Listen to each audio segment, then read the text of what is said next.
As I was just reminded by Willie Hallihan, today is Sunday at the Travelers in Connecticut. What used to be known as the Sammy Davis Open, the Greater Hartford Open, now Travelers, and one of the big sporting events really in the Northeast.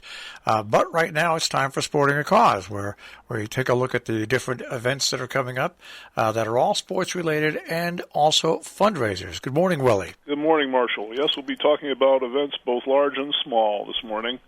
Today, there's a lot going on. The Round Hill 98th Annual Highland Games are on at Lime Rock Park. The gate opens, right about now. The entry fee is $20 for adults, $15 for kids, and it's free for military folks, both active and veterans and their families, if you have an ID. Also, today, the Run with the Animals at Action Wildlife in Goshen. That race starts at 10. The proceeds go to the Northwest Connecticut YMCA for the purpose of providing assistance for families that can't afford memberships. And this is the first of a 4-race series run through the autumn, sponsored by the Y. The next race is going to be in downtown Canaan in July at the end of Canaan Railroad Days. A bit too late to enter, but also today is the Stissing Sprint Triathlon over in Pine Plains. The proceeds from this benefit the Pine Plains Recreation Department. And there's several times during the year I mentioned sprint triathlons for those who aren't familiar with what that means. Is it's a triathlon, like any of them. It's a 3-stage event. There's always a swim. Sometimes it's a boating format. A swim, then a bike, and then or it finishes off with a run. The sprint version is a shortened version of, say, the Ironman triathlon. The swim is typically a half-mile, 16, 17-mile bike, and then it's typical to have like a 5-mile run to finish off. Anyway, that's a sprint triathlon today. There'll be one later in the summer over in Sharon. Also today, there's time to get to this one, too, because I'm going. It's the final day of the Travelers Championship over at TPC River Highlands in Cromwell. It's well publicized, of course, in Connecticut. It's a huge deal in this part of the world. Many of the world's best golfers are there. And the great thing about going to a tournament like this on Sunday is, and especially at River Highlands, is that it's, I guess, a relatively easy course in professional circles. So there are a lot of low scores. Oftentimes there are people in contention to win right down to the wire. So there's oftentimes high drama on Sunday as you get to the 18th hole. The downside of going on Sunday is if one of your players that you want to see didn't make the cut, they're not there. It's almost always a worry for Phil Mickelson because he doesn't make a lot of cuts. But anyway, he made the cut, so he'll be there today. But unfortunately, Ricky Fowler will not. And as it stands at the moment, Bubba Watson and Kramer Hickok are tied for the lead. It's 10, 11 under. So anyway, that's going to be fun to see. And keeping with the golf theme, tomorrow, Monday, is the Housatonic Youth Service Bureau Golf Tournament over at the gorgeous Torrington Country Club. This is the tournament's 23rd year, and I've actually played in it quite a few times. I'll be there on Monday. The proceeds benefit the Housatonic Youth Service Bureau, which provides free behavior health services for youngsters and their families throughout the Region 1 area. Wednesday would have been the date for the annual Immaculate Conception Church golf outing, but that's been canceled again for this year. I mentioned last week, I think it was, that an event takes a hit when it lapses for a year. If it lapses for 2 years, it can be a struggle to come back on the third year, and I hope they do come back and are successful. But it's one of quite a few events that have decided to cancel for 2 consecutive years. Starting July 1st and running through the month of July is the Jug End Loop Ultra. It's billed as a semi-virtual event this year, and semi-virtual means that you have to run the event at the site.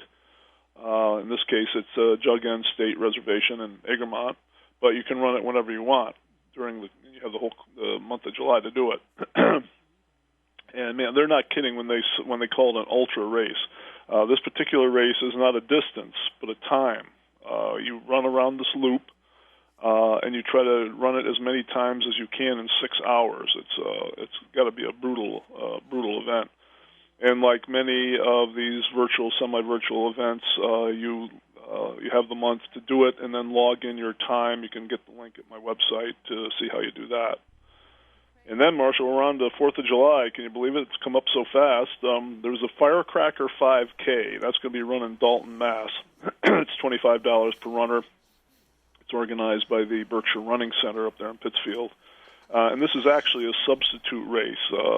It replaces the Berkshire Health System Independence Day race, which has been going on for years, and it's always been part of the 4th of July parade in Pittsfield. But the parade's canceled, and so is the race. So this Firecracker 5K is meant to give people something to do in the running world on the 4th. And also on the 4th is the Run Around the Lake over at Lakeville Lake Winonsquepomic. This is a very informal race.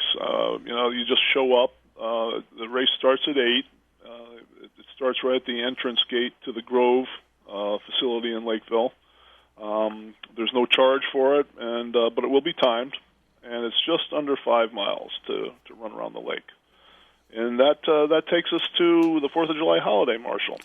And, there's two things I have to comment on. I used to go to the Travelers a lot, and what I loved about the Travelers is the practice tee the practice putting green basically splits where the first hole is on the right, and the 18th hole is on the left. And I used to hang out there all day long. Nice. You'd be literally feet away from the golfers on the practice green, and then you could follow them over and watch them tee off on the first hole, and then go back over, see who's on the practice green, and if there wasn't anybody you wanted to see, by that time you could go sit up, especially on a Sunday by the 18th, and get yourself a nice spot for the end of the tournament. Yeah. So I always loved the G8, and it may be an easy course, but it's got 2 real hard holes in it. One is a par 4 that people always try to drive, but it's one of the most popular tour stops. They just love it. Which hole is that? Do you remember? It goes over I forget which one it is, but it's a short par 4. It's 280 some yards, but the green is banked on each side, and it's a risk reward hole, and it's so the Travelers is a fun place to go. And as I said, the golfers like to go there. The only major golfer who hasn't golfed there, basically, is Tiger Woods. Yeah. He's the only one. Other than that, they like to go there. They like to play it because the crowds are big, and they treat the pros unbelievably. Yeah, and the crowds are respectful there, and there's always drama. I mean, you can't have 160 some odd golfers, pros, going to a tournament. It doesn't matter where it is, without stories. Bubba Watson had a great one the other day. He teed off on the second tee. I like to go and sit out by the second green. It's a short par 4, and it's a fun place to watch from. But he teed off the other day. He hit the ball almost 300 yards, but the head of his driver came off at the same time, and he still hit it 300 yards and birdied the hole. And I didn't hear where the head of his driver went, but I imagine it probably went as far as my average drive. But, that's right. And he's a co-leader now, so there's always stories, and it is kind of an intimate setting as much as a tournament can be. As you said, you can get up close and personal sometimes in some holes to the golfers. It's not like you have to stand 200 yards away from them. So. And the 18th hole really showed other courses how to design stadium-style golf. Yeah, and I've only been a couple times before, but the last time I went I was in that big amphitheater that is the 18th hole when Jordan Spieth blasted out of the sand trap and sunk it to win in sudden death, because it was they tied. I can't remember who he tied with, but they tied at the end of 18. They went back and played the 18 again, sudden death. They tied again, so it was the second time they played the 18.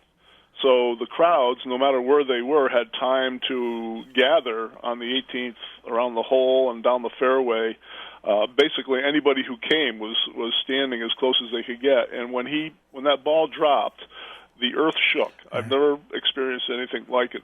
The eruption from the crowd was like I've never experienced. But yeah, that was something to behold. And you mentioned over the Torrington Country Club. I hate the par 3 that you shoot over a pond, it drops way down and then goes way up, and Route 4 is behind it. Oh, I know that one, yeah. And every time I ever played that hole, I had to use a 3-wood. Yeah, well, I'm a short hitter myself, the guys bring out irons, I've got a wood, and, I've made peace with that. There's no macho at work anymore. Not at my age. No, but 3-wood, I would just hit it, pop it up, and and the 3-wood always got me either to the right or the left of the green. Yeah, there you go. It doesn't matter what club you use, as long as you get there, right? As long as you get there. All right, Willie. Well, hey, we'll speak to you next week, and have fun out there at the Travelers today. Okay, thanks, Marshall. I'll talk to you next week. Bye-bye. Willie Hallihan, Sporting a Cause. Of course, the website is sportingacause.com.